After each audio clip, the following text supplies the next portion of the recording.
This is Pulse of Africa, the face of Ethiopia, the voice of Africa.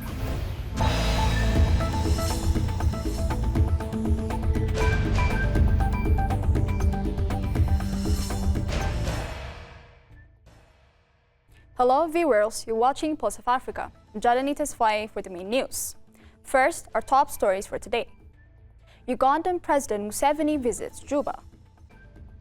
Africa leaders seek to create a continental AI fund. Ghana unveils West Africa's largest solar project. WTO chief says deeply concerned over US tariffs. Now, the news in detail. Museveni's visit to Juba comes amidst tension in the country after the Vice President Riek Machar was arrested in the capital towards the end of last month. Museveni was received at Juba International Airport by President Salva Kiir. The two leaders held a private meeting before President Museveni returned to Uganda. Recent weeks have seen increased tensions in the country following Machar's arrest. Museveni's visit also comes on the heels of the arrival of the African Union mediators, who are in the South Sudanese capital to assess the situation in the country. Now to AI. African countries are working towards the creation of a continent artificial intelligence fund that will finance the much-needed infrastructure, skills, and energy to drive AI adoption and transformation. This was disclosed at the ongoing Global Artificial Intelligence Summit on Africa held in Kigali, Rwanda. Speaking at the summit, President Paul Kagame said there is an urgent need for strategic investments in digital infrastructure, workforce development, and continental integration for Africa to secure its AI-driven future. Africa cannot afford to be left behind, once again playing catch-up. We have to adopt, cooperate, and compete because it is in our best interest to do so. Moving on to IMF. An International Monetary Fund team concluded a visit to the Central African Republic after discussions on the country's economic challenges and reform efforts. The IMF acknowledged progress in public finance reforms but emphasized ongoing financial strains, notably due to low domestic revenues and insufficient development partner support.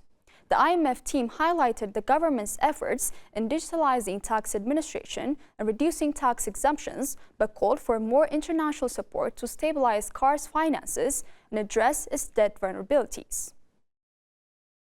Shifting to South Africa. The disbursements of grants to municipalities that run the 8 main cities and hit certain targets in improving services and collecting revenue are due to begin this year. The BRICS nations' New Development Bank, the Asian Infrastructure Investment Bank, German State-Owned Investment and Development Bank KfW, and the French Development Agency have expressed interest in supporting the program. The renewal program will focus on cities where 22 million people, or more than a third of the population, live across an area almost 30,000 square kilometers. In other news, Indian Prime Minister Narendra Modi met with Bangladesh Chief Advisor Muhammad Yunus today. The bilateral meeting comes after Dhaka had requested a bilateral meeting on the sidelines of the Bay of Bengal Initiative for Multi-Sectoral Technical and Economic Cooperation Summit to sort out differences. The two nations saw tensions in ties due to differences over alleged instances of violence targeting Hindu minorities in Bangladesh and India's decision to grant asylum to Sheikh Hasina. Meanwhile, Hungary will withdraw from the International Criminal Court as the country's Prime Minister Viktor Orban welcomed Israeli Prime Minister Benjamin Netanyahu to Budapest. Speaking alongside Netanyahu in Budapest, Orban said his government decided to leave the court because it has become a political tool. This very important court has been diminished to a political tool, and Hungary wishes to play no role in it, Orban told reporters during the joint news conference. The story of resurgent Ethiopia and burgeoning Africa is here, only on the Pulse of Africa channel, all the time. Pulse of Africa, the face of Ethiopia, the voice of Africa.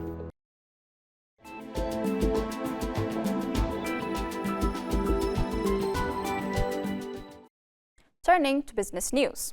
Director General of the World Trade Organization, Ngozi Okonjo-Iweala, expressed deep concern over the decline in global trade and the potential for an escalating tariff war sparked by U.S. tariff measures. Iweala said in a statement that the U.S. tariff measures will have substantial implications for global trade and economic growth prospects. The WTO estimates that the new measures, coupled with those introduced since the beginning of the new year, could lead to an overall contraction of around 1% in global merchandise trade volumes in 2025. Finally, Ghana has launched West Africa's largest floating solar project, marking a significant step towards increasing its renewable energy capacity. The country aims to raise its share of renewable energy from the current 1% to 10% by 2030. The pioneering 5-megawatt floating solar installation, situated on the Black Volta River, was engineered by Ghanaian engineers from the POA Power Authority. The floating solar power plant is a groundbreaking solution that utilizes photovoltaic modules on water bodies, optimizing land use while enhancing the efficiency of the solar panels. Before concluding, let us provide you with the latest updates on global commodities prices.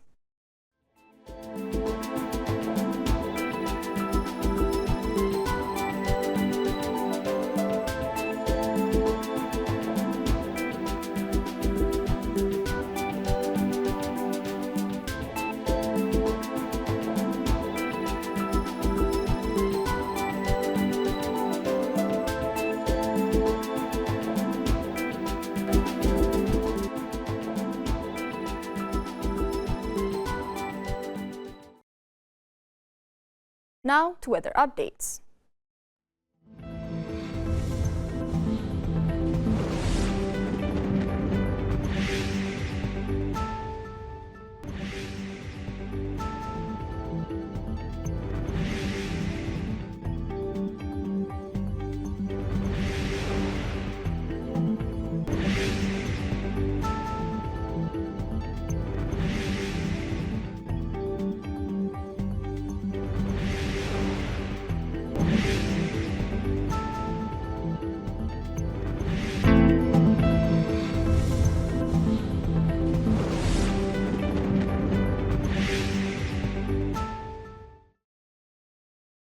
That is all for today, and thank you for watching Pulse of Africa.